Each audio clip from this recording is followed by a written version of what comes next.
And a warm good morning, afternoon, or evening. Actually, don't know where you're from, but if you're welcome joining us from around the world, great to have you here once again. It is a Sunday in Malaysia, and it's time for race 8 of the championship for the Super Series by B-Quik for our TSS Supercar GT3, GTM, and GT4 drivers in 2024. As we now bring you coverage here from the Petronas Sepang International Circuit.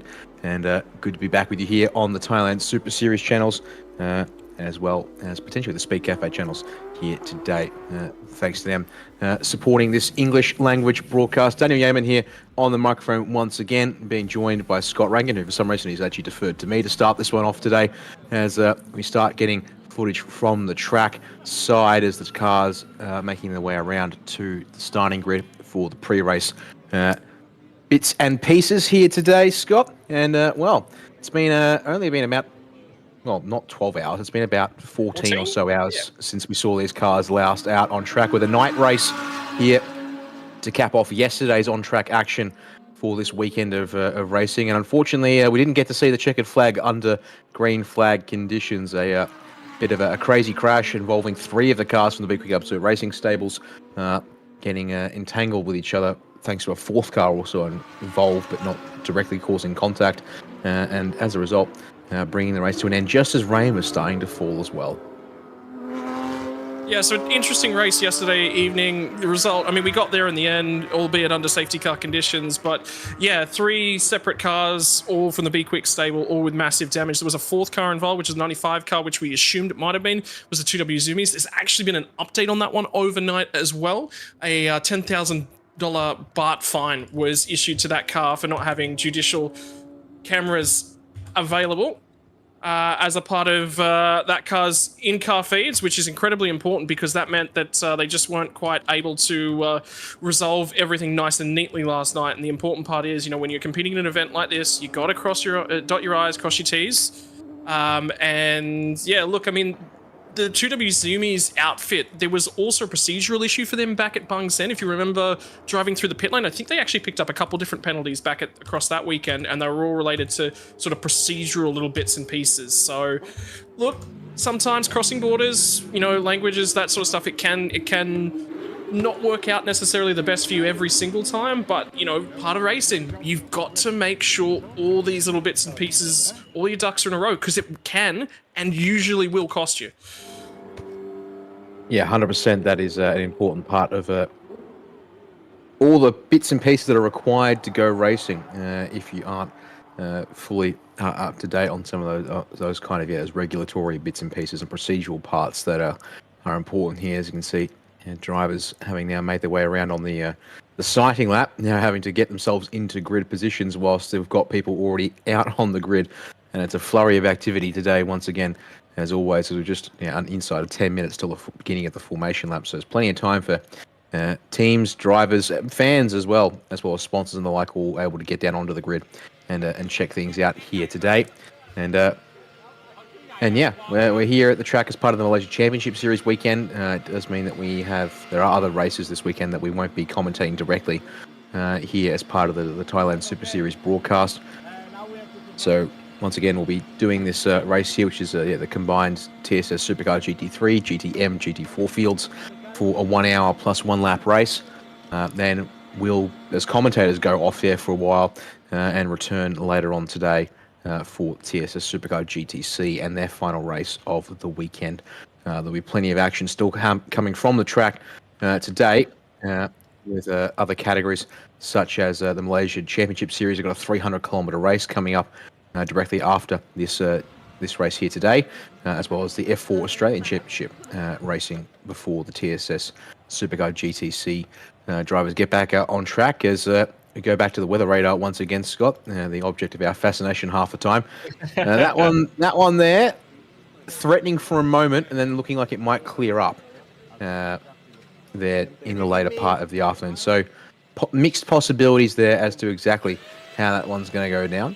As start to look at some of the drivers and teams on the grid here. And critically remember, of course, for this category, with the those teams that have 2 drivers, which actually I think this weekend in all of the cars, I believe actually might be just almost everyone apart from maybe Nadavude in the 24 GTM Lexus. At least it's Simon Chant, another GTM car that's racing solo. Otherwise, though, this means that for all of our 2 driver pairings, it is the faster designated higher rated driver of the 2 in each of those teams will be starting this car this time around. So it's going to be interesting to watch out for. That's for sure. Yeah, it's just a question that's just popped through the chat for the category. Is this the last race of the weekend? Yes, indeed it is. It isn't, however, the last race of the season. So for GT3, GTM, GT4, 10 race calendar, final round of the season, which I believe will be, it's about mid-December. I think the dates are scheduled to be 15th. Yeah, so the Saturday will be the 15th, the Sunday will be the 16th of December. We'll be back at the Chang International Circuit in Buriram to round things off, which will combine things with it'll be the final round for all the Thailand Super Series categories, including the GTC, also in operation. You'll see them later on this afternoon, as well as the Super Eco, Super Compact, and Super Pickup categories here as well. So, yeah, look, there is more racing to come from the categories for the year, but in terms of things, this will indeed be their final race of the day. And as usual as well, for the new fans that are watching along for the first time, hello and welcome. Hope you're enjoying everything that Thailand Super Series has to offer you across the year, because this year the category has been expanded. Like I said, for these guys, 5 individual rounds. Last year, they're actually lucky enough to go across and be a support category over at the Formula One race in Singapore, which was something so unique that so many of the teams and drivers really did thoroughly enjoy.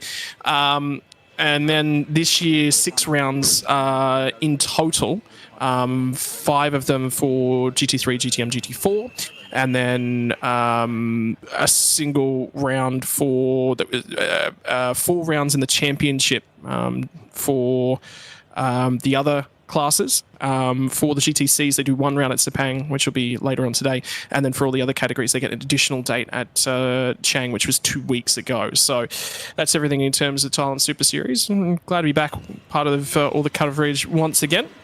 And Betty Chen and Jasmine Jafar out of Team AAI. Jasmine will be starting this one for the BMW M4 as the crews continue to walk up and down the pit lane. And again, you mentioned rain in the air. I get the feeling all of those tyre racks are going to have wet tyres available on them, just as a backup. It's my favourite saying in motorsport. You'd rather be prepared and not need them than not be prepared and need them. So 100%. Be prepared is sort of the magic motto in many a thing in life, and definitely applies to motorsport here this weekend, especially when you're in an environment where the weather could flip. I mean, the fact of the matter is we thought we were going to have ourselves a dry race to wrap up last night, and then all of a sudden race control advises that the track had been declared wet and that rain had been seen, and then it took a couple of laps before we could start seeing it on the broadcast cameras and the broadcast feed that we're working off of here today, because we aren't at the circuit ourselves. We're actually at home, all of us here in Australia, getting a feed from Malaysia, which we then send back out to the world. So it was a little hard for a moment, but then thankfully it started coming down, and then we did get some of the nice shots where you could have looking up at the lighting towers, and then you could definitely see the rain at that point once it started coming down in front of those towers. So it'd be interesting to see if we get something like that again in terms of rain to potentially make things exciting on that front, but we'll have to wait and see. Douglas Koo going to start that Mercedes AMG. Jeffrey Ibrahim did a really, really good job in that car yesterday. They were at the front end of the field for a very, very long time and in with a chance. And if Doug Koo can stay on the lead lap, at least give themselves an opportunity here this afternoon. He was struggling in terms of things yesterday. But Carlo Van Dam will be starting this car for Singer Motorsport Team Thailand. They've been strong in with certainly chances of good race results. Things just haven't necessarily fallen out their way this year, which is disappointing, but hey, they kick on. I still remember the moments that the last time that team was out in 2023, they brought themselves a Ferrari 488, and that was the last time we'd see that car. It was at the Bang Seng Grand Prix. Made a mistake going through the roundabout and the monument section of the course, and heavily into the barriers, and they weren't able to service that car, find enough replacement parts for the Ferrari 488s, which were no longer rolling off the production lines. They've made the switch over to a couple of Honda NSXs for this year, and have a look at the secondary car from that team, which actually leads the championship front and center on pole position on the left-hand side of the road. It's been a strong year for Singer Motorsport Team Thailand. And yet again, another pole position, another opportunity. They'll have a long pit stop, though, here today. A lot of work to do, but they have been in contention. Out of the last 2 races, they've been right there, 4th yesterday. And on Friday, they did win the Friday race. 1 minute warning from the front end of the grid. We're getting ready to go racing here in Thailand's supercar. It's time to get excited, Dan. It is. Now, I think also critically, whilst we're waiting here on the grid, we can talk a little bit about pit stops too.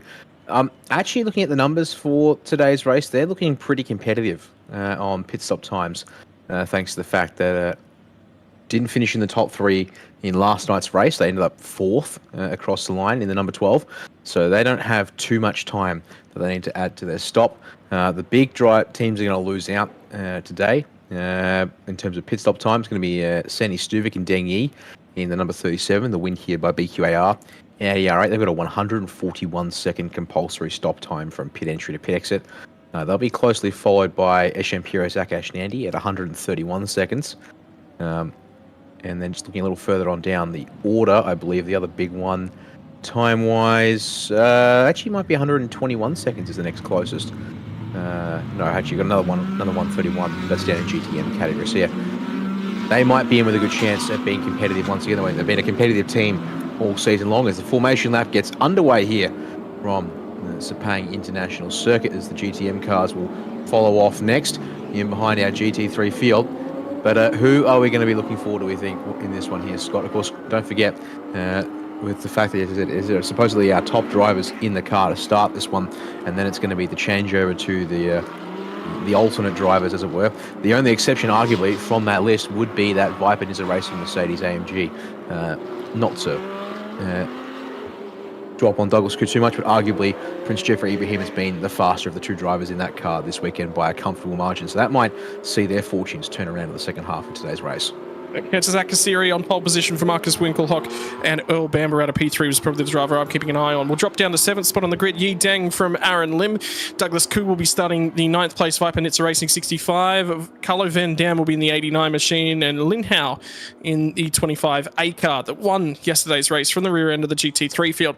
At a 13th spot, we Superkit, and Jalen Robotham will be starting the number 8, was in with a shot for a race win yesterday. Kamik Kanasuta in the 17 car. Nadavude out of 16th.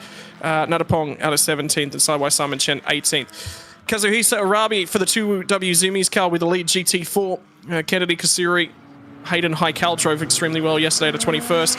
Nakib in 22nd, Anand Thorne out of 23rd, and Warren out of 24th, the second of the 2W Zumi's cars. And then the final 3 GT4s will be Grant Superfong, Kachorn, and Kachorn again. I believe there might be a double up at the tail end of that field, yep. I think, just because I don't think we're actually going to be seeing the 95 car here today as well. I believe there might have been... No, sorry, my apologies. It was not the 95, it was the 26, which was the GT4 entry from the absolute B-Quik after the incident yesterday under lights that brought out the yellow flag that ended the race. We'll not be seeing any more of the Porsche Cayman GT4. Halfway around the formation lap now down, and Earl Bamber's got an opportunity. Was out of sequence yesterday, but an opportunity for that Aston Martin. Gee, I'd love to see an Aston Martin win. Could be another case of a car that unfortunately came unstuck.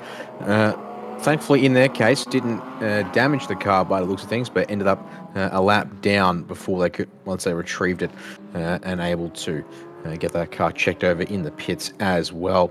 As around turn 14 and start getting back into 2x2 grid formation with, of course, pole sitter on the left-hand side from this position that we're looking as we look down the field. So we're going to have our 11 GT3 cars. Good to have the number 5 H0 Fortress Racing Team by Absolute Racing back out on track as well after they weren't able to take the start in yesterday's race with an issue on the siding lap, which means that will be full strength GT3 field. GTMs, they're also here once again with 12th through 18th outright, so they're there, the 6 of those cars, and then our GT4s you can see also strong in the back half of the field. I have to keep an eye on that GTM field, I have to say, Scott, because the 77 looked pretty rough yesterday, but they're on pole here for Q2 and therefore race 2. So let's see what they can do as the Hankook safety car will pull to the pit lane and we wait for the lights to go green, or I should say lights to go off on the gantries around turn 15. And they're in the starters' hands for race 8 of the Super Series by B-Quik here in 2024. Watch for your pole sitter, Kasiri on the left, Winkelhock on the right. They get the lights off. We are green from Sepang, and the run for turn 1 will begin at speed. It's already on for the GTM lead there as well, as at the front of the field in GT3, it will be Kasiri clear, but it's 3 wide for second, with Bamba, Winkelhock, and Jesse Cron going the long way around from 4th, challenging for the race lead, but he ducks out wide. Can't quite hold it there on lap 1 with colder tyres. Dive on the inside there. I think it's the Wing Hind Supra in GT4, trying to pick up 3rd place on the Team NZ Aston Martin, but will settle, I think. Pardon me, that's the Racing Aurora Mercedes already in front of them there. But everyone through turns 1 and 2, it seems, but the racing action is fierce here. It seems we work our way up to turn 4. Yeah, here they come as well. Still defending, although trying to go the wrong way around there at turn 4 as well was Jesse Crone. I think he's managed to nick that spot away. Will try and steal himself 3rd place in the running order. So Bamba's already lost a spot, and there's already damage. Was that Natavude on the front end of the 24 machine, I think? So contact somewhere on the run through 1, 2, 3, and 4. Out the other side, they'll come through 5 and 6. Now this the run down to turn number 7 already for Kantasak Kasiri. Gets a couple car lengths worth of margin. Bamba's in trouble here as he slowly drifts backwards. Gets a really good run now off of turn number 8. But how deep was the BMW down at turn number 1? Somehow managed to recover that car without losing any further spots. Down in the inside, Yideng was trying to slot away and grab a position deep in the field. Don't know whether or not he managed to grab that one. Douglas Koo now backs up the GTM field. It's all starting to get aggressive back here. Robotham's picked up 1 spot on lap number 1. Goes for spot number 2. Can he lead the race? The Aussie gets down the inside when they get all the way down to turn number 12. It's not quite done. Him and the Lamborghini going to do side by side. The 77 machine still trying to fight for that GTM class lead, overall race lead, and here comes Winkelhock starting to get some temperature and pressure. How good is Thailand Supercar racing on lap number 1? It's fierce, that's for sure. This is the thing we were saying with Douglas Koo. It doesn't quite have the pace of the others in GT3 field, as it turns out, with the GTM starting right behind. They're able to latch onto him there as your race leader's in a bit hot at turn 15. Can Kasiri get this one turned around at the final point? He can just, but that's going to allow Marcus Winkelhock to latch right onto the rear fender as they'll come across the start-finish line. It's top 3, Kasiri, Winkelhock, Kron, and then Bamba in 4th, and in behind him, it's Jasmine in the number 90, the second of Team AII cars. Then you got the second pack here of, you can see Asham Pierce trying to fend off Carlo Van Dam, forces the Honda around the long way at turn 1. Barely just, but you'll see, I guess I said, Yideng in behind, trying to find a way through. They're in the win here by BQAR, Audi, and then you've got the number 5 as well there as they try and challenge. They're leading the drivers in this GT3 AM kick areas. There goes on between Winkelhock and Cron at turn 4 as well. In the foreground is shot. Audi will lead the BMW for now, but a bit deep there. Can Jesse go the long way around at turn 5? He's going to try for it, Scott.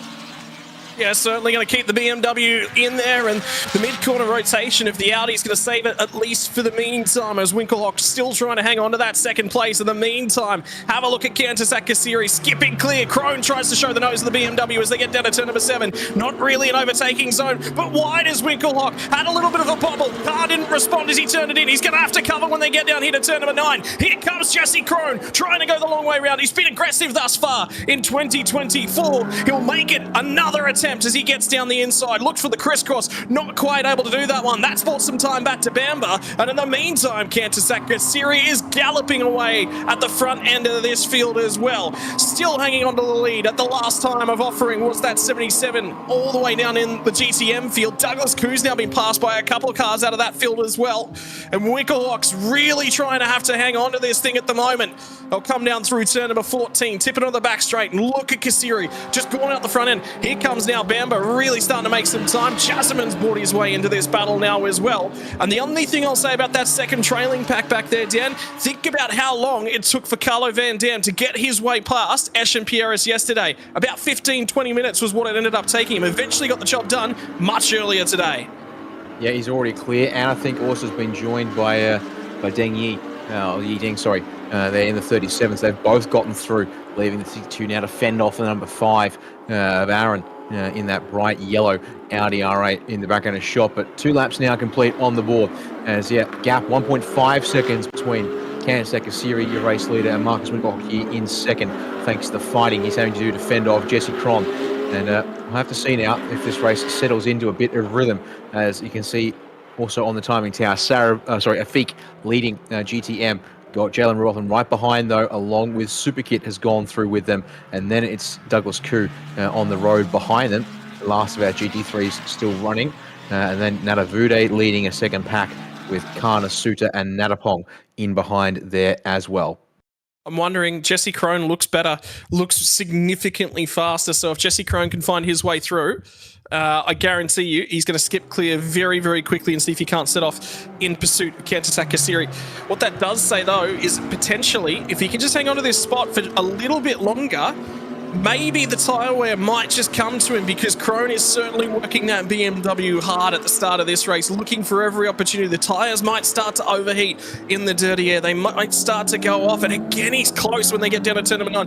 I think that might be his best opportunity, but the problem is the speed that Winkelhock is carrying through 7 and 8. That's his biggest defending attribute at the moment. Bamba's now starting to really close up on the back of Jesse Crone. I'm going to see the Kiwi driver potentially start to shoulder with pace. That Aston looks very quick in a straight line here, Dan, as well. Let's watch it here, because we're coming into the part with the lap where you've got the most straightaway, the double straights here, the run from turn 14 to 15, and then back up 15 to turn number 1, of course. Let's have a look here and see how the cars are all behaving, because there should all be a bit of draft off of Winkelhock to start here, and well, from the looks of things there, I'd say Scott fairly evenly matched on that particular run off of turn 14. Although through 15, Bamba's got that car a little tighter through the apex. Does that work, though, with the camber that's there to assist the motorcycle riders around this circuit? As a quick check in the pit lane there, PSC Motorsport and Viper Nizza Racing, it seems, also sharing a bit of garage crew and space here this weekend, as no change in position there. But in the background, the lead for GTM is indeed on. Here we go. Jalen Robotham's going to try and get the run on the run down the main straightaway, but the Lamborghini's been wound up quite well. He'll switch back to the outside of the road and try and tip this Mark Mustang in. Performing significantly better as the coolest racing engineering machine this weekend. Robotham's starting to really make a charge and prove that he deserves a drive in some Asian GT this year. He's made a big move for 2024. He's living out of Australia all the way up until about January this year, at which point he moved over to Thailand to commit to racing in Asia. Crone's a little bit wide there again, but able to just carry the speed. So I get the feeling maybe the front tyres are already starting to go off. The thing is, when you have a look at the lap times, the sector times from Winkelhock, they're improving sector on sector. So I wonder if they haven't just underdone the tyres there a little bit, and he's looking after them really, really nicely. So pace might come to him. 8 minutes into this one, if he's continuing to make ground and everyone else starts to fall off, that's where he's going to be stronger. Sector 3 time, by the way, as they will come across that line in a few moments, incredibly strong compared to that of Kantasak Kasiri up ahead. Robotham's still trying to make a little bit of time now on the 77 machine. They've skipped clear to the tune of 2.5 seconds from the 25 B car, with Superkit behind the wheel at the moment.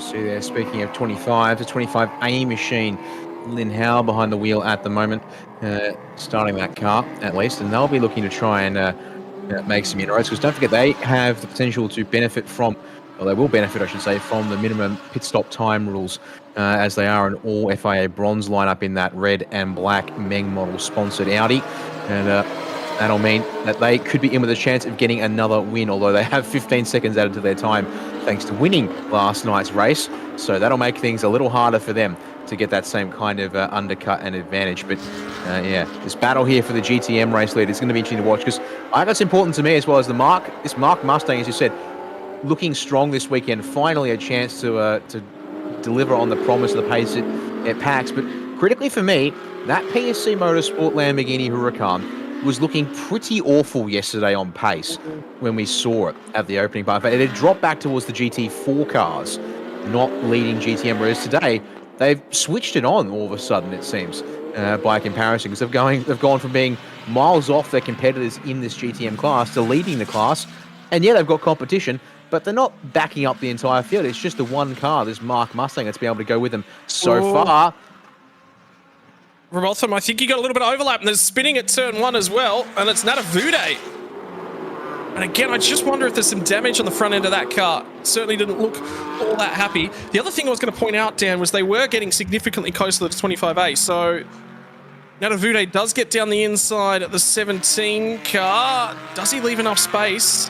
Yeah, you know what? He hasn't left any room at turn 2. And there is damage to ahead of the front wheel guard. Yeah. I think that's a number on the left front, as you said, Scott. Something's happened to that 24 car on lap number 1. It definitely didn't roll out that way, so it'll be struggling a little bit in the front end at the moment. And the other point I was going to make with that 25 with Howell behind the wheel, struggling today, so much so that on the most recent lap lost about 1.4 seconds to the TTM cars behind him. They were catching him, and that's going to create an issue for Afik trying to hold off Robotham at the moment. Also noting here, focusing back live pictures on the Lexus here of Natavude, it's a small little bit of damage to that front guard, but it's going to definitely disturb the front end of that thing quite a bit. But it's also noting that it hasn't completely knocked off the front splitter. It's just going to make, as I said, a very interesting airflow, or lack of airflow, I suppose, in that part of the car. Might also affect, a little bit of the downforce at the very front of that car as well. But I'll have to see what he can do, because they've been strong in these Lexus RCF GTMs, formed Toyota Gazoo Racing Thailand, but not this weekend. This might be a bit of a different case, but they certainly do sound pretty good as we get them here, running past turn 14 on the run to the final corner here, as it's going to be the 38 leading the 24 in this particular instance. Yeah, turn that up. Give me some more of that track noise for sure, because that is a very, very beautiful sounding car. And just down the road, the 17 machine that he did actually have contact with, and you get the feeling Race Control would certainly have noted it, and they would have had a look, because you always do want to take a look at those sorts of things when you get an opportunity. I do get the feeling that it'll just be noted. I'll have a look at it and say, yep, there was not really enough space left for Kamek at the entry to turn number 2. And whether or not he was supposed to back out, we don't have enough information for what we were able to see to determine that. Is that Peter Hackett I'm seeing in the background, waiting to jump into the car, currently driven by teammate Hayden Heikal? I think it might be. Well, it makes sense given that one of the gentlemen there in the front of shot was in a Racing Aurora branded unfoldable chair, so 2 plus 2 would suggest it equals 4. In this case, it equals Peter Hackett, I guess. Speaking of Race Control, we have had an update from them today. Well, for one, on timing, that the incident there involving the 17 and the 24 is under investigation. But secondly, unfortunately, we have had a retirement in this race already. The number 10 Fire Monkey Motorsport Porsche 992 Cup car of Simon Chan. Never mind, we'll talk about that later, because Heikal, the outlaw, inside will become the outside of the 39 Wing Him Motorsport Toyota Supra here. My goodness, that nearly came to blows in turn 5, but for Mohammed Nakib, he'll hang on to it for now, but through 7 and 8, he's a little wide of the apex at 8, and Heikal, it's something, these guys, he looks for it, he wanted it at turn 9, but he can't get there. He'll stay on the racing line and try and get a better exit maybe here through the next couple of corners, but we don't see these two directly race against each other in other categories. And Nakib racing in Thailand's Super Compact with Wing Hing Motorsports, Heikal in Thailand's Super Eco. So they generally race, they do race smaller cars, but at different times in different categories. But now here on track in the GT4s as part of this racing weekend, they are going at it pretty fiercely, it seems, in this stage of the race. That there is the fight for third in the GT4 class. Yeah, intensely fought at the moment. And I wonder whether or not there'll be a little bit of conversation back to Heikal to say, hey, make sure you give us a car to work with at the back end of this race and we'll be reasonably competitive. And the big thing about, what he races normally in the Super Ecos is that you have to be aggressive. You've got to get up there and get track position. And Hayden Heikal is known for being supremely aggressive. And that looks like Jalen Robotham has finally been released at the head of the field, although no, he's actually dropped off.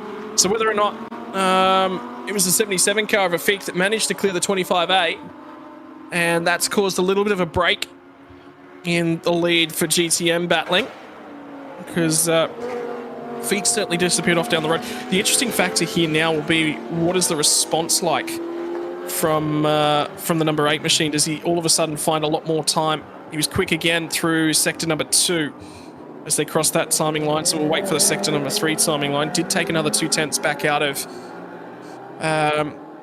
Superkit down the road. Sorry, my apologies, a feet down the road. So time again to be made. You'll have to get on with it. Struggling with that 25. Did they throw all their tyres at that car yesterday? Or are they overheating potentially on their tyres compared to yesterday? It's hard to say. I mean, don't forget also last night that, not to drag on Lynn Howell too much, but definitely didn't look the better of the two drivers in that car. Is a big wobble in the turn 4 and on the exit as well. Okay, that's definitely something to do with the tyres. They're not comfortable or competitive in that car, it seems. So, question maybe they're over tyre life, and yeah, are they going to have as tyres they can throw at that car for the second part of this race and when they put a Huang or Hunt in the car to hopefully try and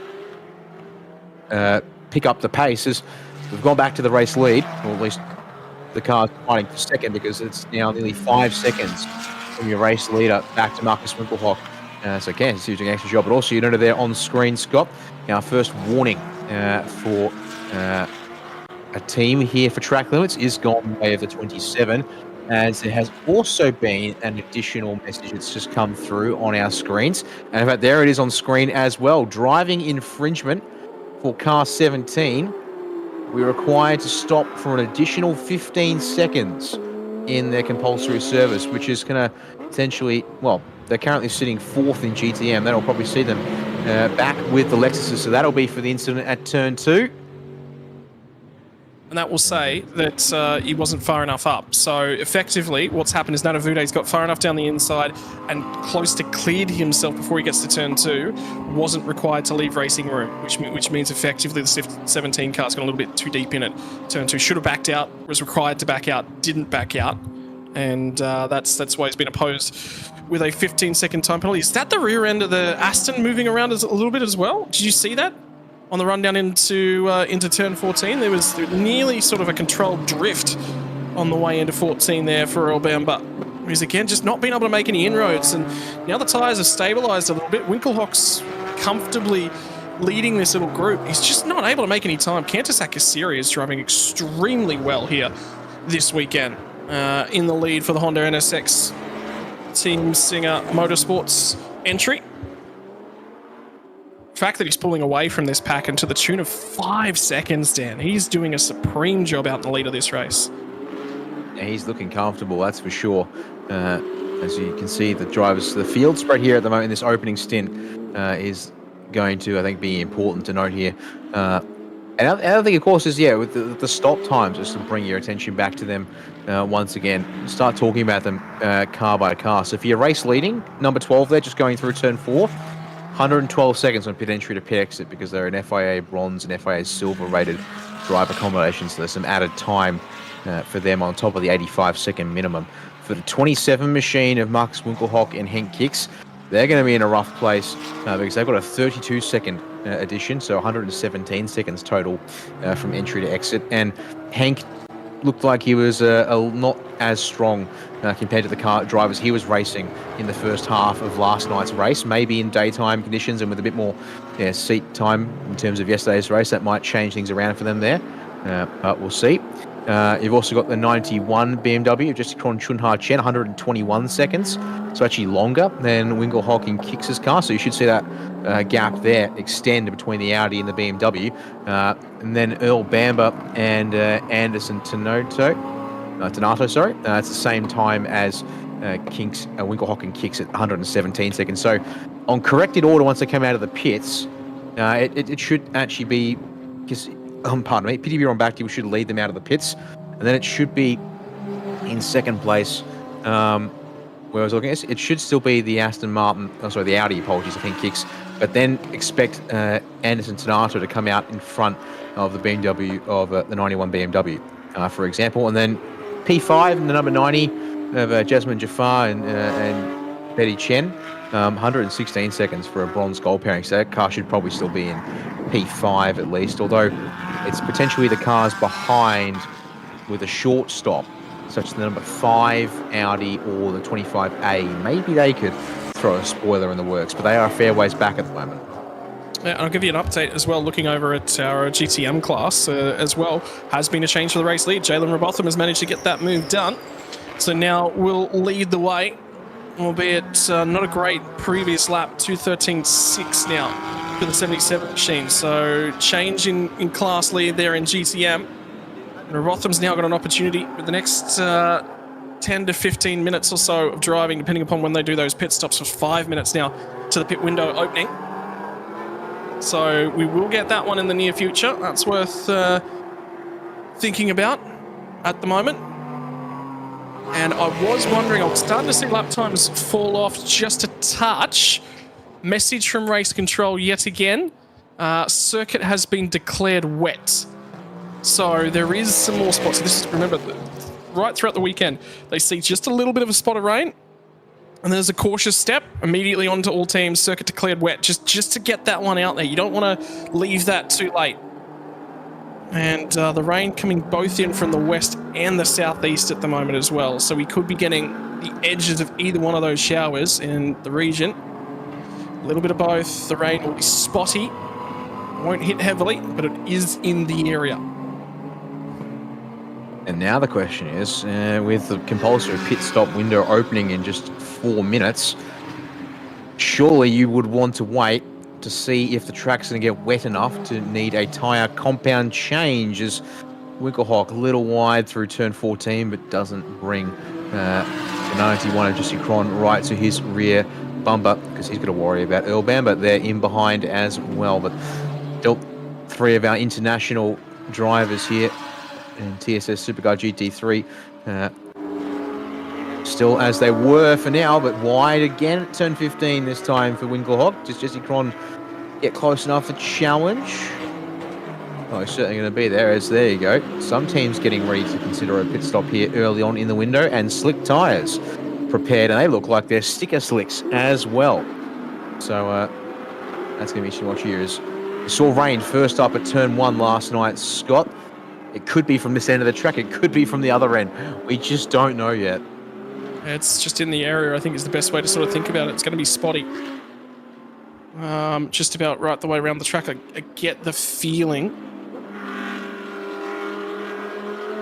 So, at the moment, Etienne Pierres is doing reasonably well, although picks himself up a black and white flag for track limits infringements. One more of those is going to be a time penalty. So we'll have to continue being careful with that one. Yi Deng's managed to make his way past 62 machine as well. And Singer Motorsport car, Carlo Van Dam behind the wheel at the moment, has managed to drive away from them as it stands. So if Yi Deng can continue to make a little bit of time here, it'll be an interesting battle just to keep half an eye on. Not a flurry of activity down the pit lane as of yet. Still 2 minutes before that window will open, but that seemed to be a lot of fans and spectators, a lot of calm faces, no one really too concerned, not jumping to it, keeping an eye on it, although they've got a pretty early call from their driver, hey, it's wet, get everything ready. So, in the meantime, nice and calm down in the lane. 7.3 seconds the race lead now for Kantas Akasiri. He's doing a phenomenal job. Botham's now out to a 4-second lead in GTM class as well. And then we have a look for our GT4s. It's about a 4-second lead. Yeah, we haven't looked at the GT4 fight all that much. It looks like also it's really on for second place between the 18 and the 39, according to the last time they crossed the start-finish line. Mere tenths apart, but here is the fight for second once again in GT3 as headlight flash from Winkelhock at the 95 Porsche Cayman in front of him there to say, I'd like to come through please, or he's going to arrive at the apex of turn 1, and there's no way through because hasn't quite got there yet. Can he get to the inside of turn 2? He can. And now the GT4 car, the 2W Zumi's outfit will be able to step aside there to allow those 3 No! Oh, it's ended up, and it's going to cost Earl Bamber a couple of tenths there on the outside of turn 3. But thankfully doesn't hurt too much. Gap still extending. Meanwhile, in all of this, to Kantas Akasiri, extremely comfortable in that Honda NSX scene, Singer Motorsport Team Thailand. It's a championship leading car, and it clearly is there for a reason. As more slick tyres out in the pit lane, so it would appear the strategy play is going to be that it's some rain in some spots of the track, but not enough yet to warrant needing to wait it out and see if maybe there'll be a change sufficient in the conditions to need to go to actual wet tyres. Marcus Wickelhock defending again from Jesse Cron at turn 9. We've seen this in this race once or twice. Here, Scott, can Cron cross him up? Not really at turn 9. That's just brought El Bamba back into this one, so it's on now for P2. Looks like Kantasak Kasiri has just gone far enough down the road that he is relatively comfortable. Pit window will open now as our race leaders down into the final sector. So they'll get an opportunity to pit this lap if they want. The 27 car was certainly prepped for that pit crew. So an opportunity for them to get in nice and early. Again, good drive off of turn 14 is going to buy Winkelhock a bunch of time at this point. Good margin back to Jasmine Jafar. And you'll see Honda NSX of Carlo Van Dam in the background of that shot as well. All three of those cars continuing on. And I can tell you we've probably got a couple of GT4s that are into the pit lane. Winkelhock's going to try and break the toe. Hanging on to this position, has done since the race start. Crone tried to go around the outside at turn number 1, was very, very deep, nearly presented an opportunity for Elbound, but GT4's into the pit lane. 39 machine will do a pit stop here for Wing Hin Motorsports. And Keep Noor Aslam will jump out of the car and on over to teammate Amma Harris Jeffrey. And one of the 2W Zoomies cars as well, also coming into the lane. The 95 entry is going to make his way into the lane. No, it's on potentially again, just onto the outside, looking at turn 5, but it's single file through there once again, so no can do. First GT3 car to the pit lane will be Akash, or Eshan Pira, sorry, handing over to Akash Nandi in the 62. They're joined by two of the GT3 AM cars, the 25A. Their teammates, Lin Hao will jump out and Huang Rohan will get in. And likewise, Douglas Koo is out. Prince Jeffrey Ibrahim jumping aboard the Viper Nizza Racing Mercedes. So that's going to get those guys stopped nice and early in this one. Will that allow their driver swaps to get some pace down early? In this one here is Bamba's gotten past Jesse Cron, meanwhile off screen in the middle part of the lap. Now, that's going to be interesting to watch. Can the Aston have a crack at the Audi here in the next couple of minutes before they all eventually jump out for their driver changes and compulsory pit stops? I'd be interested to see a replay from that one as well, because Bamba wasn't necessarily looking like he was the guy that was capable of pulling the trigger, and the replay will show the story. Crone covered him to the inside. Bamba went the long way around. Send around the outside, is he? Yeah, very well done.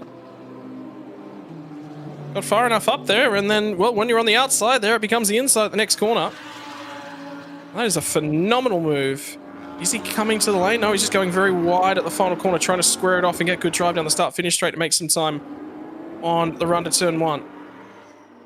As we run into the Aston Martin GT4 as well. So, Little Aston meet Big Daddy GT3 Aston.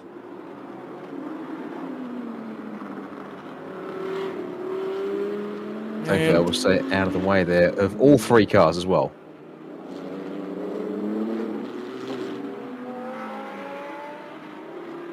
Well, spot gain for Bamba. Still work to do, though. And they're 10 seconds now off the race lead. You sit down and you have a look at Kantasak Kasiri's driving. He's done it relatively easy. That's not easy. That is supreme pace for Kantasak Kasiri. He has got a lot of confidence in that car this weekend.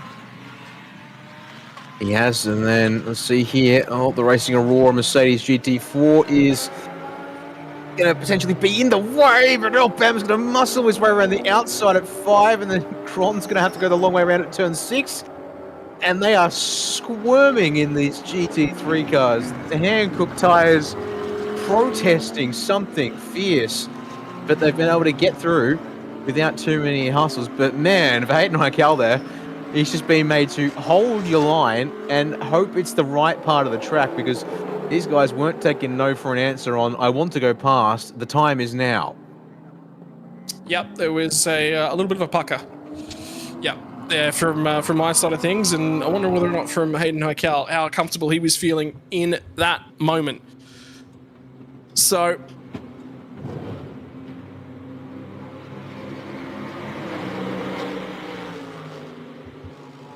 run now. Douglas Koo, wondering whether or not they've actually been in for 65 entry. Indeed, they have. So that's Jeffrey Ibrahim, who's now behind the wheel of the 65 car.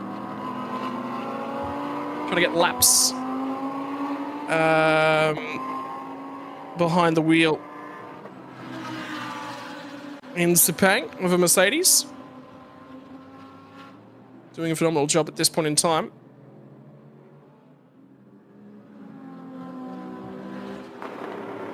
And that they're continuing to be the race leader. I think they're going to leave Kantar Sakasiri in that car for a good while here. Doing a good job, and again, maintains that flexibility. Lap times have sort of been hovering now about the 210s. So they did fall off with a little bit of the weather in part. And you can just see the track's just got that little bit of a darker surface to it now, offline. But it's not wet, it's not damp. It's just a fine amount of rain. It's enough to be there, enough to be felt, but not much more than that.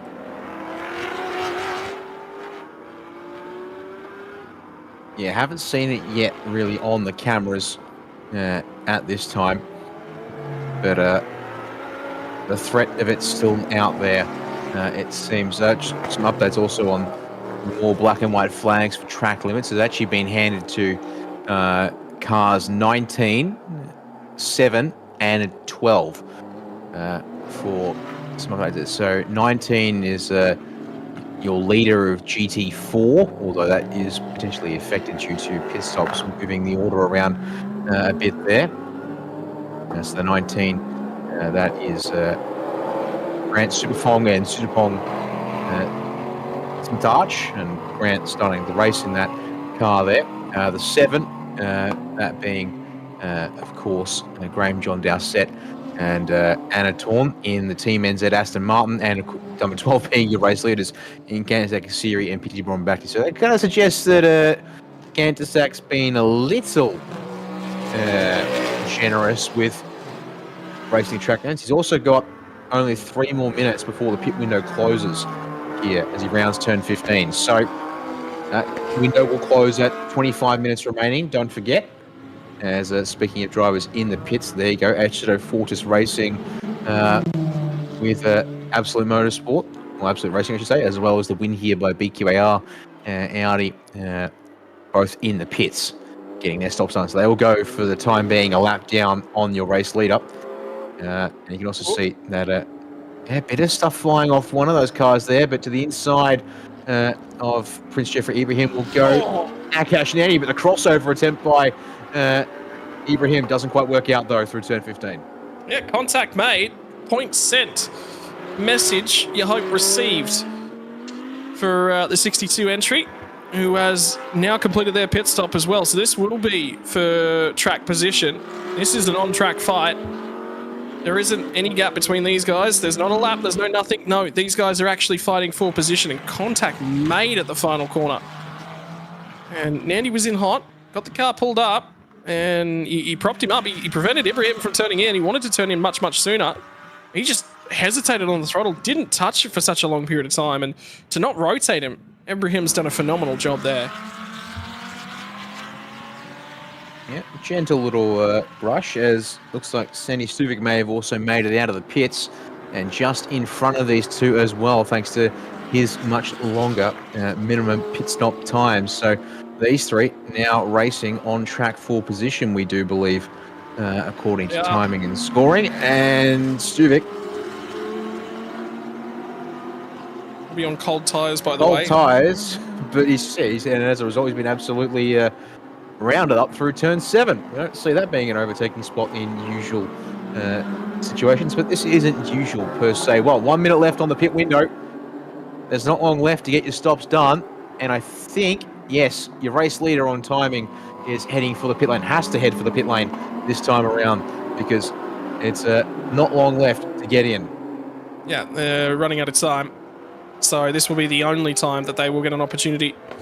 And Kantasak Kasiri, phenomenal job to open up this race. 11.2 seconds the last time by. So he has done a phenomenal job to push this Honda NSX very, very far out in the lead. This could be a championship winning drive here, this one. They've performed phenomenally up until now. And getting that car in at exactly the right time as well.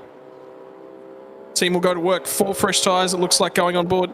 That car could be just the fronts, actually. Might be just the fronts they'll be sticking on the number 12. 91's in the lane in the background. You can see the top 4 now out of GT3 are in, and there's Carlo Van Dam pulling in as well. He's had to come around the number 12 car.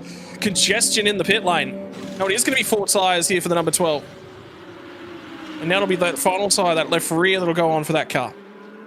Yes, one wheel gun there they were working that there, so it just took a moment to get around the car. And then, yeah, get themselves out of the way and clear the pits. And as the driver swap finishes off, they'll have to back that car up. As you can see, they're allowed to move the cars a bit in the pit box to help them out, although they're going to make sure they don't trap their own teammate in GTM there in the pits. The 25B had to ease out of the box there to avoid running into the back of that number 12 Honda NSX. As you see, GT4 cars getting away here, having been in the pits for longer, of course, because they do have such long stops. As we wait to see exactly what the margin is going to be, don't forget, as focusing here for a second on the number 19 Toyota Supra. This is from Toyota Gazoo Racing Thailand. They are racing for GT4 AM honours here this weekend. So part of that subdivision of the GT4 category. We'll have to see where they come out. Yeah, so there you go. 91 AI car ready to roll, but yeah, your race leading machine of now Piti Birombakti behind the wheel heads out first. No surprises there. And then, yep, we'll see the Aston Martin. It looks like actually, so they've gotten ahead of Jesse Cron. Actually, that makes sense because that was done on the track beforehand. So they go out as they came in. But it's now Anderson Tanoto and Chunhua Chen racing for position on the track in the second half of the race. But for Piti Birombakti, Scott, he's just got one job, keep it on the black stuff, and this one is all theirs. Yep, we'll keep an eye on timing and scoring as we wait for GT3 field to settle itself out. It looks like the Tanoto Bamba entry have managed to get out in 3rd place as well, so they've done a phenomenal job. And it'll be the next time across the start-finish line that all of those timings will finally resolve themselves.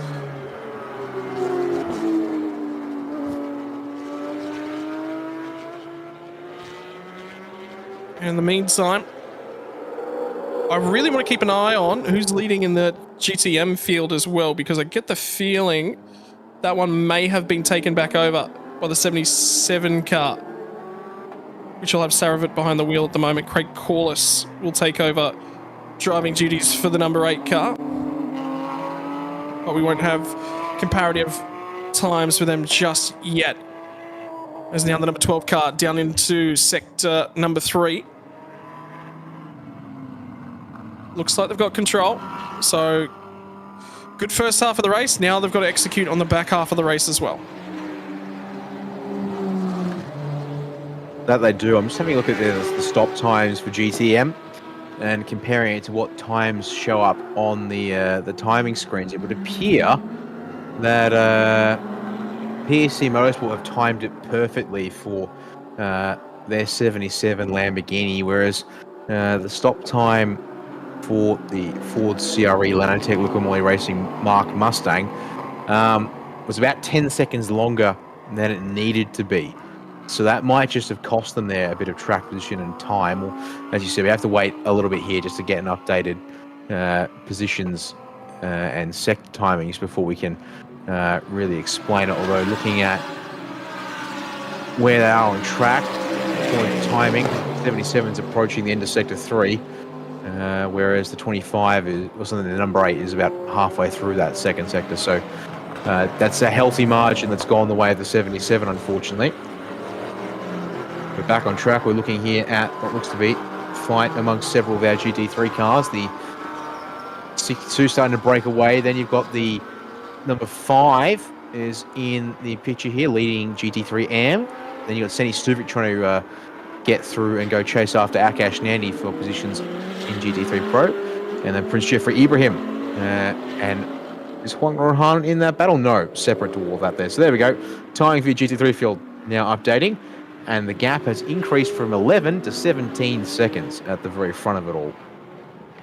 Yeah, but now he's got to run relative lap times, and the time is immediately improving for all the competitors. So whether or not that rain has now just left the circuit, number 5 car is going to have Sandy Stuvik get down the inside down at turn 4. And the 37 car will move into 8th place. Jeffrey Ibrahim's now going to be right attached to the rear end of the number 5 Audi now as well. Getting word there may have actually been another incident down at turn 2, by the way. It wasn't witnessed on the cameras. It's now under investigation. Yeah, no, there definitely was. I can tell you what, Vorval Bitter and Bhakti, his opening sector, for reference, everyone else doing 27-second opening sectors. His first sector was 44 seconds to the first timing loop. So there's been an issue there for him, unfortunately. Gets the job done down at turn 9. Sorry, yep. Yeah, very good point there indeed. Because he was well clear of this pack of cars, and then all of a sudden swallowed up by Akash Nandi on the run at turn 4, and now in amongst these guys here. So this is now the battle pack for 6th through to 10th in GT3 at this stage, as we're going to pick up the race leader here actually at turn 1 once again. It is happy days, it seems, for PT Biron Bhakti now that he's in charge of this race from Kantak. Lap time still in the 2-minute 10s, but going off timing, half a second faster than Anderson Tanoto in the EBM Aston Martin, who currently sits in 2nd place. We'll have to keep an eye on, can Henk Kick stay with Chunhua Chen? There's apparently 0.8 of a second in it at the start-finish line when they just begun the lap that they're currently on. So that could be one to watch out for if that stays. And then, the pack 6th on back, although Akash Nandi starting to put margin on everyone else behind him in that group. Here we go. Battle for the race lead in terms of GTM. Second, sorry, my apologies. Battle for 2nd place in GTM as the 25B entry, which will have Kitapole behind the wheels, caught Craig Corliss on the most recent lap. I tell you what, the 25B car is extremely quick. Corliss very wide down at turn number 14. We'll try and square the corner off and get good drive down the back straightaway. Who's got the horses? Who's got the muscle between Mark Mustang and the Ferrari 488? Is he going to switch back? He is going to switch sides of the road, see if he can't get down the inside. Late braking now from the Ferrari Challenge car. Deep in at the final corner. He'll steal P2 on the road. And job done now. That's up to 2nd place in GTM. And he's got 19 seconds to go and run down the race leader. But he is quick enough. It is doable now. Could see that Ferrari in with a shot of a race win. It'd be a big ask, though, I'd have to say. Was 2 seconds faster on that last lap than Sarah Voot in the Lamborghini Huracan that leads the race, but and yes, you've got 17 minutes to go and do it, plus another lap on that. But it would be quite the ask indeed. We've had an update just come through from race control, and it looks like that we now have an answer as to who else was involved with Voravud Bittern Bhakti at turn 2. And the answer there was that it was the number 90 of Betty Chen, the team AAI. They've been issued a 15-second post-race time penalty for a driving infringement, which therefore spells out contact in this current case. So unfortunately, haven't seen a replay of it on the feed that we're working with here today, but it's seen the 89 Honda NSX there drop from therefore fighting for 5th into this battle pack of 6th. Actually, no, it's now 7th, 8th, 9th. They've actually completely lost touch with Akash Nandi, who's apparently on fire relative to them. In fact, yeah, he's absolutely flogging. In fact, fastest car on track, Akash Nandi in the 62. Watch out for him to pick up a couple of spots towards the end of this race, perhaps. Cars 7 and 19 now also an incident at turn 1. And that's on the current lap by the look of things. No, not necessarily the current lap. So that'll be Graham John Dowsett and the Team NZ car and Sepang and the Toyota Gazoo Racing Team Thailand. Supra GT4. Both of those cars out of the GT4 category. I want to keep an eye on Chunhua Chen and his lap times as well, because he's only about 3.5 seconds back off the next car on the road. Akash Nandi pulled 5 seconds, or 4.5 seconds on that most recent lap out of Betty Chen ahead of him. And Wiper? That's interesting. From the number 90 car. Trying to clear the screen, perhaps? Maybe there's more spots on the racetrack, but with the last lap time being a 2:08 for Nandi, that sort of says to me that no, I'd expect the track to be relatively good to go.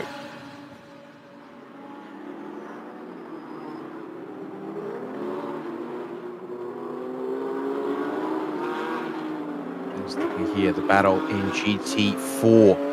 That there was the 18 and 58, still scrapping over second in this category. And they're also not too far behind your race list. That is your top 3 on screen there. 39 from Wing Him Motorsport, the Toyota Supra leads the 18 from AAS Motorsport, Porsche Cayman, and the second Toyota Supra, this time though from 2W Zoomies there. So watch out for those 3 cars to get themselves in a battle. And they've actually also changed positions on this lap here with Vutakorn getting ahead of Nanin. And so 18 leading 58 as back up the road we'll go to 25A and 5, second and third in GT3 AM. It is currently also 10th and 11th outright on the road. They're in a scrap for position, it would seem. As keeping an eye on times and positions here, it would look like also further up the road. Unfortunately, Henk Kick's not be able to keep up with Chunhua Chen, who's not quite in touch with Anderson Tenoto. Gap has come down slightly for the race lead, though. Piti Bakti versus Anderson Tenoto, but at this rate, that's not going to be enough to make a huge difference. I mean, Nandi's making time. I think tail end of this lap, when he gets around to that Sector 3 timing line, I think he's going to be extremely close then to Betty Chen, based upon lap times. And he took a fair chunk out of Betty in Sector 1 and Sector 2, so making some significant inroads at this point in time. Next car on the road as well for that will be about 4 seconds, I believe, up the road, or at least it was at the start-finish line on the most recent lap, so still an opportunity for him to go run down all the cars ahead of him, particularly 3 seconds a lap faster. He's going to run a little bit out of time as it currently stands. That's the Tenoto car, the Aston Martin on the right-hand side of the screen. He's just gone past one of the GTM Porsche Cup cars out of the 17 machine with Munkol behind the wheel for AAS Motorsport at this point in time. Just trying to cut his way through GT4 traffic as well.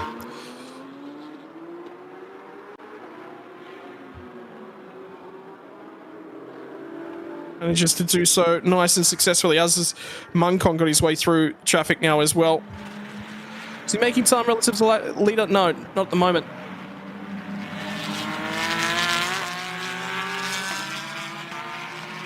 So looks like he's trying to lock down second place as it currently stands. Chunhua Chen making a little bit of time on him at the moment, particularly with the amount of traffic that he's dealing with. So we'll get extremely close. And indeed, there's the BMW in the background. So both of those cars experiencing a couple of issues with traffic on the current lap. Not the best sector times they've set thus far. Cash Nandi ran a 209.335, so he took 4 seconds out of Hank Kicks up ahead. So for fourth spot, he will catch Kicks at the back end of this lap. Yeah, that'll be important to note there. Yeah. So potentially eyeing off, well, fourth for now. Possibly more. Shot. Maybe third if he can keep the pace up, especially in difference relative even maybe, in fact, actually, according to timing, he's he's actually made his way through somewhere in sector 3. There's a look here at cars in actually in and around Chunhai Chen. In fact, there you go. Timing updates there to show Akash Nandi ahead of That's Hank the two cars Hicks in and the background. yeah, two B-Quik Absolute Racing Audis R8s. In the background, a shot appear to have sorted themselves all out. As another look at some of the GT4 drivers here, it's a real now. The pit stop's all done. Everyone's just racing to run their own race, and as a result, it is properly mixed up with the 3 classes of car that we've got here on track today. Yeah, Peter Hackett in that Racing Aurora AMG is about 1 second behind Prakun in the 95 machine. So they're doing reasonably well in GT4M. The 95 machine, leader of that category, sits 4th place overall, and they're only a couple seconds off being on the podium as well, so doing a really, really good job down in GT4. The other closest battle at the moment was Voravud Birambakti is quite close. I think Jeffrey Ibrahim might have actually just recently passed him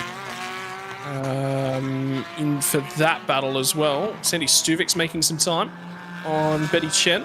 So 6th and 7th is going to become quite close at the tail end of this one as well. Potentially a pass that's going to happen there. And GT4 leader right here getting passed by GT3 cars.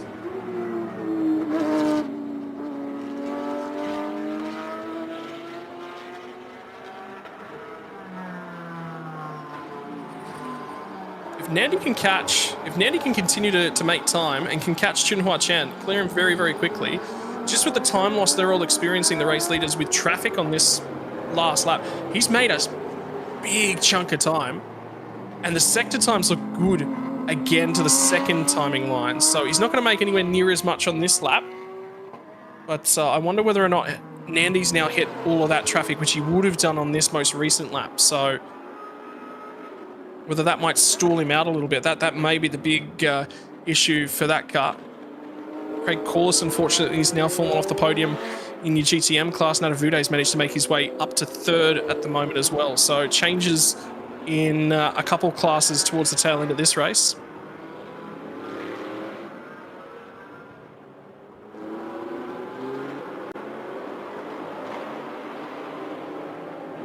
Back up the front once again. Actually, apparently, Pity Birambakti just apparently turned back on the hot switch because he's just on a 209.6 and pulled his gap up to 22 seconds.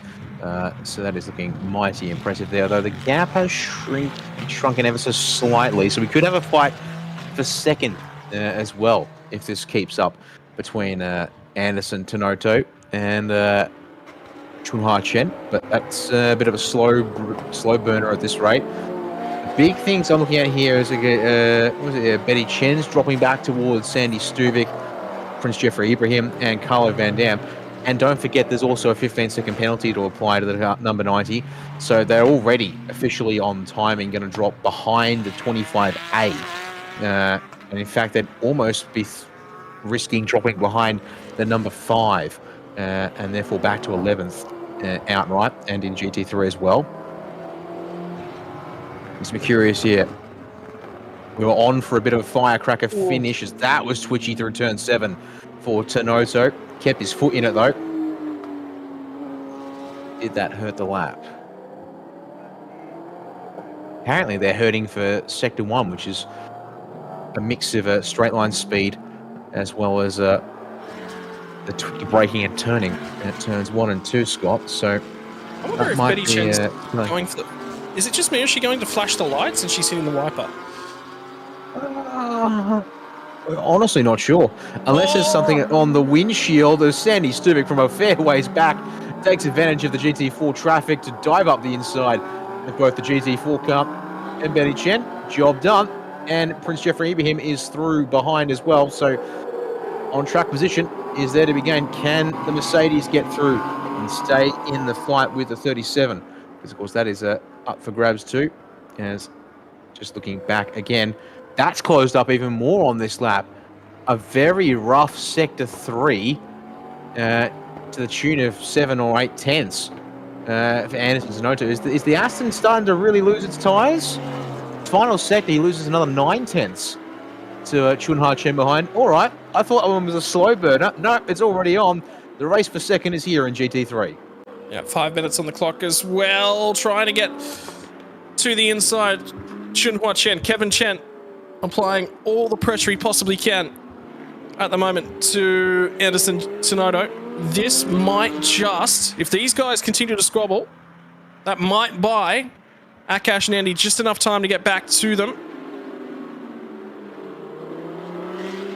In the meantime, Jeffrey Ibrahim has arrived on scene for Betty Chen to handle in the dying stages of this race. This one for 7th on the road. Contains, though, your GT3 AM leader in the Mercedes AMG. Betty's going to pull it to the inside and try and get a little bit aggressive offline. Gets down the inside, clears the traffic, buys a little bit more time. So, mission success, although Ibrahim's right there. Trying to find the open lane now. Just not able to generate overlap at the moment. But on the run down through 7 and 8, might try and line it up down at 9. It was last lap by that Betty Chen was vulnerable, trying to pick off some traffic, and Sandy Stuvik had a go. How brave does Jeffrey Ibrahim feel? He does feel brave on the anchors down at turn 9. Does he get far enough up? No, he decides to back out of that one.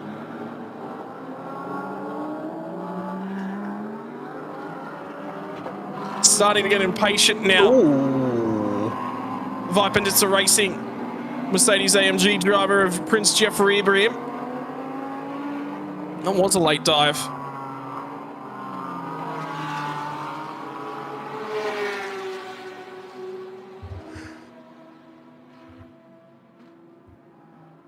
And this now on for P2 on the race. Does get some overlap as the 91 of Chunhua Chen. Kevin Chen on the run down the start-finish straight. He's waited for an opportunity. The opportunity will present itself. Anderson Tsunoda is going to have to go and get late on the anchors down at turn number 1. 3.5 minutes left in race number 8. Final race of the weekend. Final race of the Sepang calendar for Thailand Supercar GT3, GTM and GT4s. And it's still kicking off. Tsunoda's still going to hang on to that one. In confirmation of black and white flag for the 89 machine for excessive use of track limits. Still kicking on here, Dan. It sure is.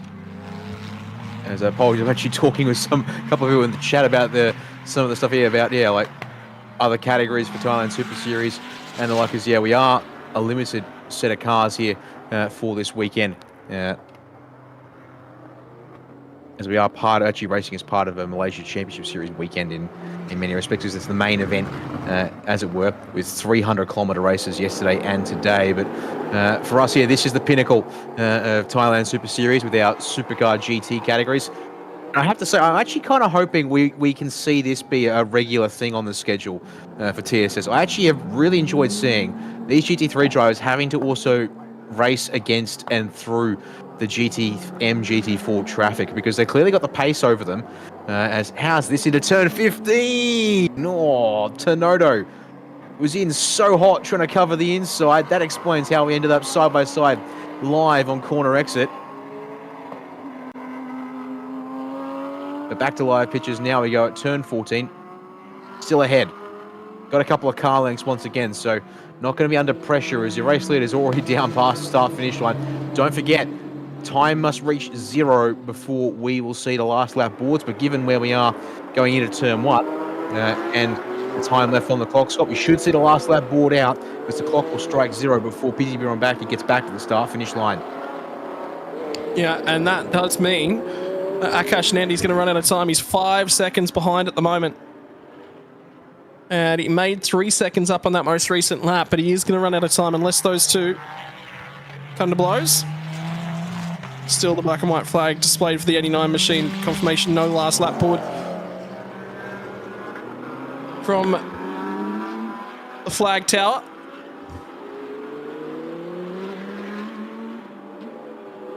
That's the 89 machine coming through right there. So they've finally managed to, that's confirmation, Jeffrey Ibrahim's managed to get past Betty Chen and Vorovud Biram Bhakti. Both of those drivers through. on the number 90 car, which means that they're looking like they will finish last in class, unfortunately. After that 15-second post-race penalty gets applied. Well, actually looks like they might not quite, because something's happened to the number 5 H0 Fortis racing team on that last lap. They did a 2-minute 31.1 and have now dropped 35 seconds behind the 25A machine. So the time penalty for the car for number 90 still outstanding is only 15 seconds for those who haven't heard that one so far. So that'll drop them back just only behind and down one spot, the 10th. So clock is coming to 0 just as Piti Bhirombhakdi enters the final turn.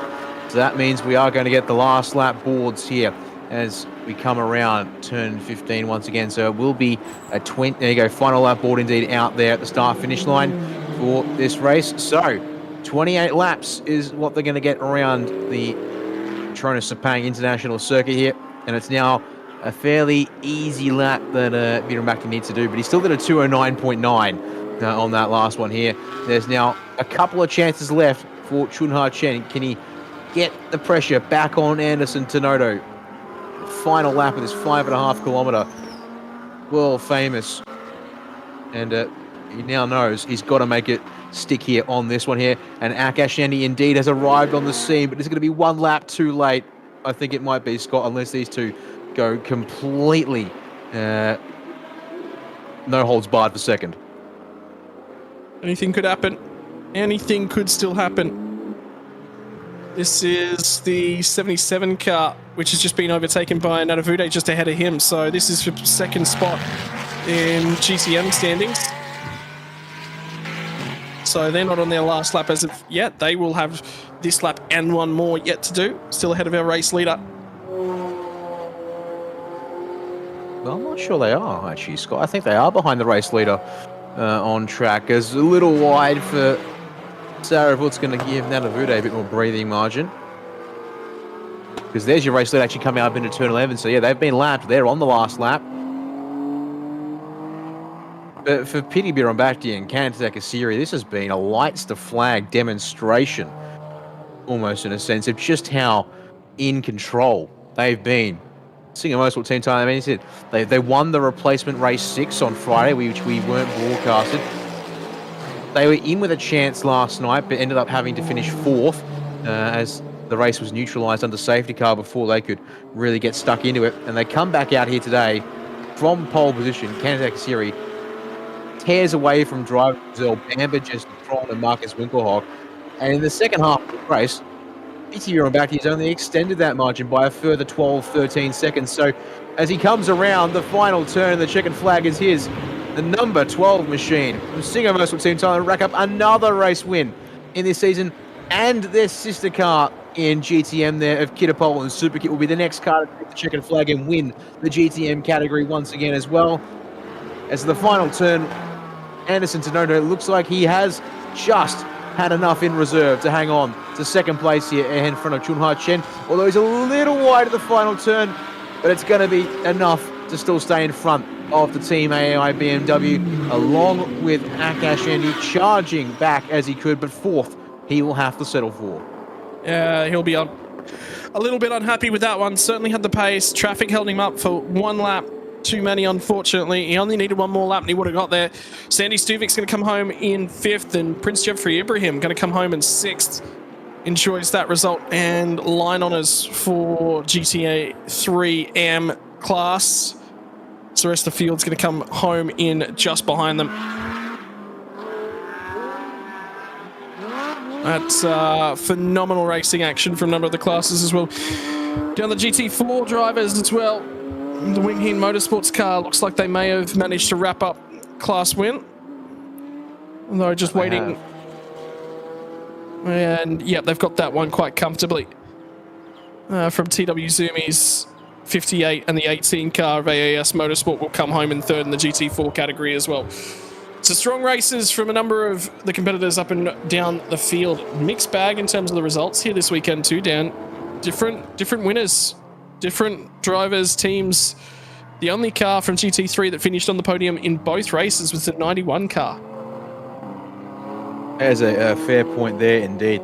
Yeah, because consider the fact, as you said, while it was a win, which unfortunately was happened under a safety car. It was the 25A car that won yesterday's race. And then it was the Team AAS Motorsport Porsche Cup car, the 17, that won GTM, and they also won in GT4. So not quite able to replicate things for them. Actually, saying AAS Motorsport, they came home third, it looks like, in GT4. So technically speaking, they're the other car that's bound to get a double podium here this weekend. In terms of the scheduled races that were meant to be for this weekend, although I guess if you count in race 6 results, I don't have those with me, though, to actually confirm if they may have had a chance at making it 3 from 3 here in Sepang. But now it's time for the long rest, as it were, for these drivers and teams and cars, because, yeah, we won't be seeing them back until the final weekend of the Super Series in December. So it's going to be quite the while, unfortunately, there, as our winning team cars from each category are going to be moved into position here in pit lane. And for Singer Motorsport Team Thailand, the fact that they can claim now tonight first in GT3 and GTM is looking very nice indeed. Yeah, phenomenal result from both of those cars. You can see everyone else just starting to feed back down to the pit lane as well, celebrate their race results. And Pity Beer on Bakhti out celebrating as he finished. Confirmation of your final standings from that one. Beauty Biram Bakhti and Ketasak Kasiri by 31 seconds over Anderson Tenoto, El Bamba, Chunhua Jen, and Jesse Crone rounding out your top 3. Winner in terms of your AM standings for that one, Douglas Koo and Prince Jeffrey Ibrahim. One car outside your top 10 was the number 5 car, minute 40 seconds further back. Managed to stay on the lead lap though. Throw it over to GTM standings. It's going to be the 25B car. He takes out line honours on your Sunday from Sepang, from Nadavude and Saravut, and Afik Yanavude taking UM class honours in this one as well. Finally, GT4 standings is going to be Amma Harris, Jeffrey, and Nakib Noor Aslan in the 39 machine for Wing Hin Motorsports taking line honours. Nanan and Kazuhisa and Vudakorn and Cantor D taking out 3rd place. 4th place car overall as well was the 2W Zoomies. The first of that entry is the 95, which had contact yesterday, will take out the AM standings. Highlights from race number 8. It was a quick launch from Cantor Sakasiri, got away from it, but have a look at this run down into turn number 1. 3 wide when they got down here. And it was a little bit deep for Jesse Crone around the outside on cold tyres. Couldn't quite pull the car up. El Bamba tried to slot down the inside and take 2nd place away. Couldn't quite do that one. Early contact between these 2 cars when they got to turn number 2. And it was ruled that the 17 car should have backed out of that one. There was not enough room for a car to be down the inside there. And he would be listed at fault. Number 8 car would finally get the job done, slot his way into the race lead of GTM.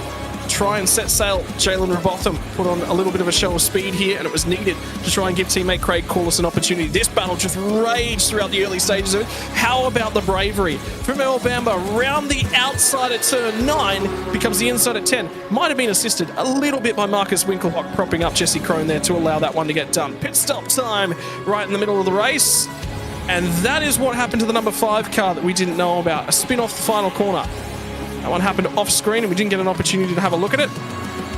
And cars with traction control don't tend to spin around all that quickly. But no one was going to be touching this car. Kandasak Kasiri opened it up with a very, very strong first stint. And Pity Biron Bakhti drove it phenomenally all the way through to the checkered flag to take out race number 8 for the Thailand Super Series. Team Singer Motorsports Thailand very happy with the final result from race number 8.